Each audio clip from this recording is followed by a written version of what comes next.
Right now at 6, a history of suspected neglect. Tonight, we're sorting through Phoebe Jonchuck's past, what the agencies knew, and did they do enough to protect a young girl eventually thrown to her death? Good evening. I'm Brendan McLaughlin. Thanks for joining us. And I'm Linda Hurtado. Wendy has a night off. We have team coverage tonight breaking down what authorities knew and when. We begin with Adam Walser with us now in the studio. Adam? John Jonchuck and Phoebe's mother, Michelle Kerr, were both well known to law enforcement and to DCF, which opened multiple cases involving them. But none of those cases resulted in little Phoebe ever being removed from their homes.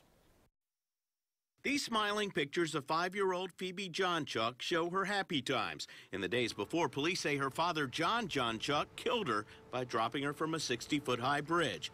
Her death came hours after Jonchuck's lawyer called 911 and the DCF hotline to report his strange behavior. He's out of his mind. He was delusional.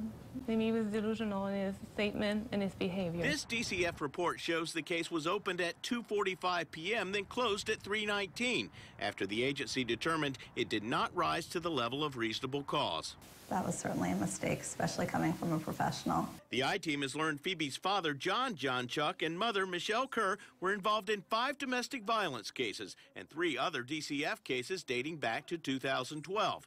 Some of the allegations that did surface involve suspected neglect of Phoebe. A landlord said drug paraphernalia was left on the front porch and feces were coming out of her diaper. The claims were documented as unfounded. The next year, investigators looked into allegations that Kerr failed to bathe Phoebe for 3 weeks. Again, no actions were taken. None of the 4 cases involved the same county investigators. When you first meet someone, you're starting all over. So I do believe that it should be a consistent caseworker. And despite documentation about Jonchuck's mental illness on police reports, it wasn't mentioned in the DCF accounts. Perhaps they weren't even aware of his mental health issues. Should that be something that they were aware of? Absolutely. 7 other DCF cases involving the mother, father, or other family members have been filed, but they have not been released to the media since they don't directly apply to a child fatality. I'm investigator Adam Walser, taking action for you.